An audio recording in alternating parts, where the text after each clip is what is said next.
And we are live. Good morning, friends and family. Welcome to some Civil War poetry. My name is Vincent Hannum.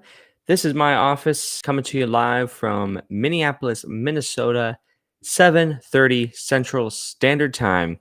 Here to talk some history, maybe read some poetry, and a throwback to an earlier bit we used to do on the show.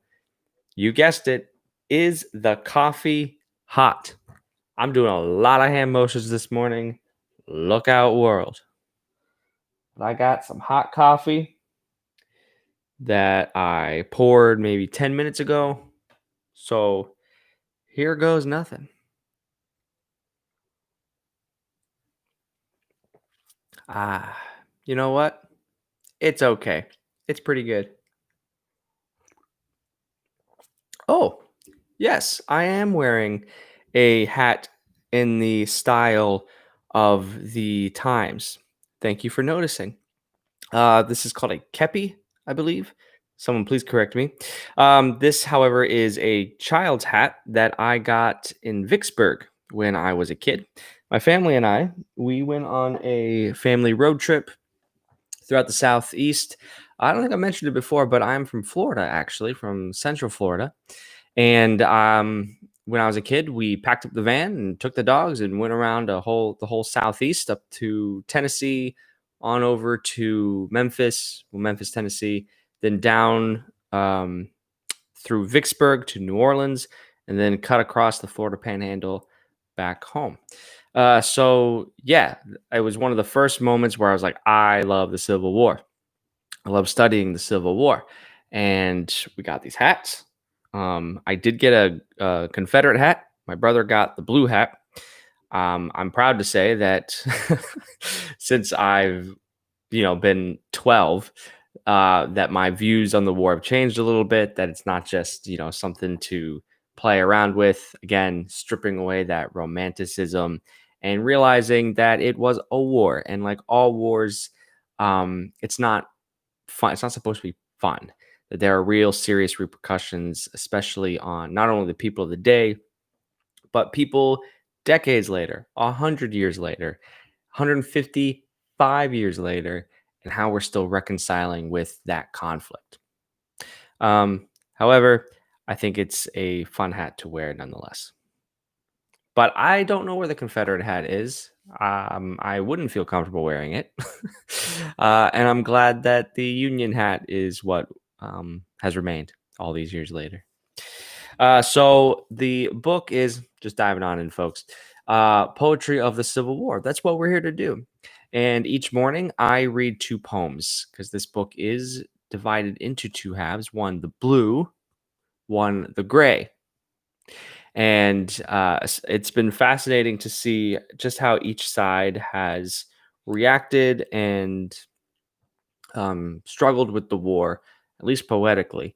I could definitely see some later incarnations of the show where we read letters of the day, which would be like super personal, as well as reading African American poems of the day, because those do exist. I have found a collection, so I'm working with some friends right now to see what some guest hosting looks like, and maybe taking this show to the next level.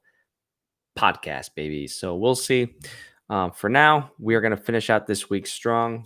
Today we have a poem by Walt Whitman. It's called it's called Spirit Whose Work is Done. And before we begin every poem, we do read what I like to call the bio round. Learn a little bit about the wordsmiths whom we are covering. So, Walt Whitman lived from 1819 to 1892, was born in West Hills, New York. After leaving school, he undertook a number of occupations, including printer, carpenter, teacher, and newspaper editor. Whitman's most important work, Leaves of Grass, was first published in 1855 as a slim volume containing 12 long poems. Whitman spent much of the rest of his life revising the work, adding and occasionally removing verse. The last edition, published the year before his death, contained nearly 400 poems. In 1862, after his brother George Washington Whitman was wounded in Fredericksburg, Virginia, Whitman volunteered as an army nurse and ministered to soldiers in Washington. He recorded his wartime experience in drum taps from 1865 and memoranda during the war in 1867. Love that coffee. So there's Walt Whitman for you.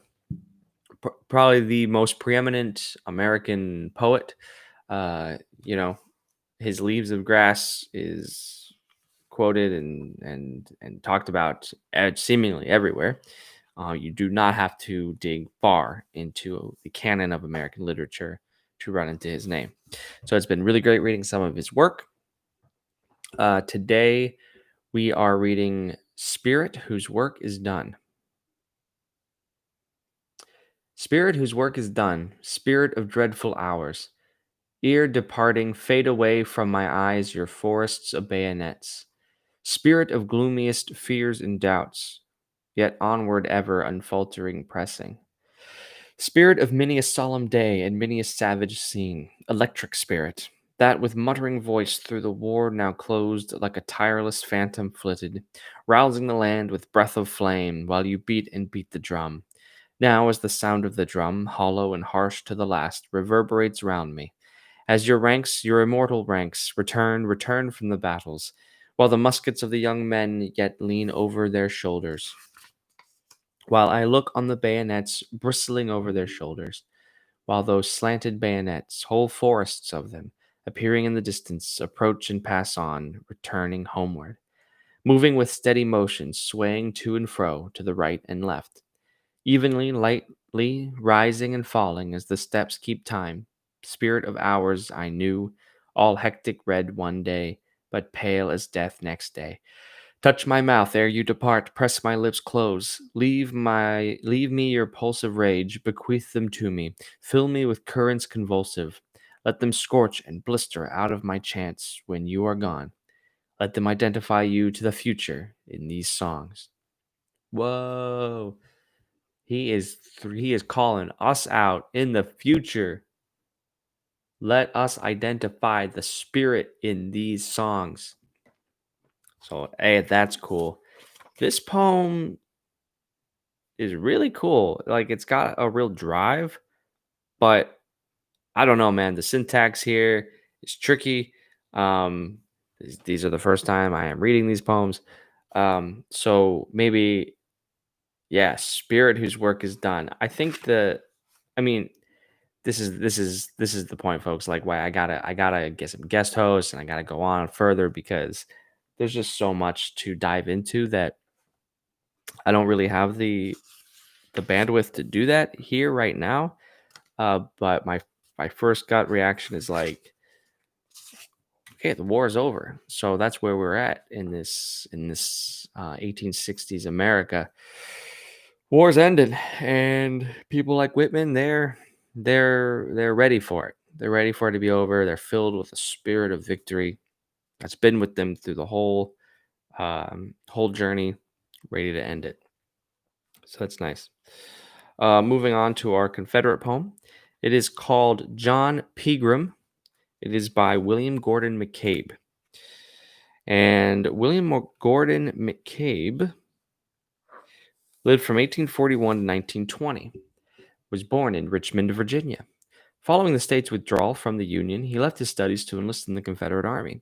A private in the Army of Northern Virginia, he soon rose to the rank of captain. At the end of the hostilities, he returned to Virginia. He was the author of several books and edited several anthologies, including Ballads of Battle and Bravery in 1873. I'm going to take a quick little coffee drink because I see you out there seeing me kind of feeling the morning, if you know what I mean. So taking some big slugs from that. All right. Before we read John Pegram, a couple things. One, the South, I've noticed in a lot of its poetry, at least in this anthology, there's a lot of poems to individuals specifically. We had a poem about Stonewall Jackson. We had a poem about Robert E. Lee. We had poems about, I think, probably Jefferson Davis. And now John Pegram. I don't know who he is. I know he's a Confederate general. That's research I could do on my own, or I can encourage you to do that. Second, I I was messaged by a listener yesterday, and he commented or he noticed that a lot of the Union poems are by New Englanders or men of the Northeast, poets, women, Emily Dickinson, certainly of the Northeast. And he just wondered why that is. And I was like, I don't know. Certainly, there were, I think, probably statistically and proportionally, there were more abolitionists in the Northeast. Um, but I don't know why that area of the country just is home to so many great poets and authors, right? You're talking Melville, Longfellow, Holmes, Dickinson. I, you know, go figure. He also mentioned he was like, where are the Virginian poets? And I was like, well, Virginia was a Confederate state, but what made me think of that was William Gordon McCabe, as you just heard, is from Virginia. So there you go, listener. You have your Virginia poet, William Gordon McCabe, and this is his poem, John Pegram. What shall we say now of our gentle knight, or how express the measure of our woe for him who rode the foremost in the fight, whose good blade flashed so far amid the foe? Of all his knightly deeds, what need to tell? That good blade now lies fast within its sheath. What can we do but point to where he fell, and like a soldier met a soldier's death? We sorrow not as those who have no hope, for he was man, for he was pure in heart as brave in deed. God pardon us if blindly we should grope, and love be questioned by the hearts that bleed. And yet, oh foolish and of little faith, we cannot choose but weep our useless tears. We loved him so, we never dreamed that death would dare to touch him in his brave young years. Ah, dear brown face, so fearless and so bright, as kind to friend as thou wast stern to foe. No more we'll see thee radiant in the fight, the eager eyes, the flush on cheek and brow. No more we'll greet the lithe, familiar form amid the surging smoke with deafening cheer. No more shall soar above the iron storm thy ringing voice in accents sweet and clear. Aye, he has fought the fight and passed away, our grand young leader smitten in the strife. So swift to seize the chances of the fray and careless only of his noble life. He is not dead, but sleepeth. Well we know the form that lies today beneath the sod shall rise that time the golden bugles blow and pour their music through the courts of God. And there, amid our great heroic dead, the war-torn sons of God, whose work is done, his face shall shine as they with stately tread in grand review sweep past the jasper throne. Let not our hearts be troubled, few and brief his days were here, yet rich in love and faith. Lord, we believe, help thou our unbelief, and grant thy servants such a life and death. On fire! William Gordon McCabe. And I just want to, wrong side of history, yes, but I think he has a way with words. And I think there's a universality to this poem, and any poem about a soldier doing his duty and not coming home. I mean, that's just the stuff of literature, right? Um, Whoever you are, whatever your ideology, um, if it's written well enough, such as this, I believe it speaks to everybody in times of war. So, um, John Pegram was a real person. This is clearly in memorial to him, tribute to him. However, there are some really nice lines in there. Let not our hearts be troubled, few and brief. His days were here. Few and brief. Oh, okay. Few and brief his days were here, but rich in love and faith. Just a nice sentiment. I don't care who you are. So, um, yeah, that's nice. It also kind of read like a prayer, which might have helped. Okay, well, tomorrow, our penultimate day, we have a poem called My Portion is Defeat Today by the ever optimistic Emily Dickinson. And our Confederate poem tomorrow is called Little Giffen.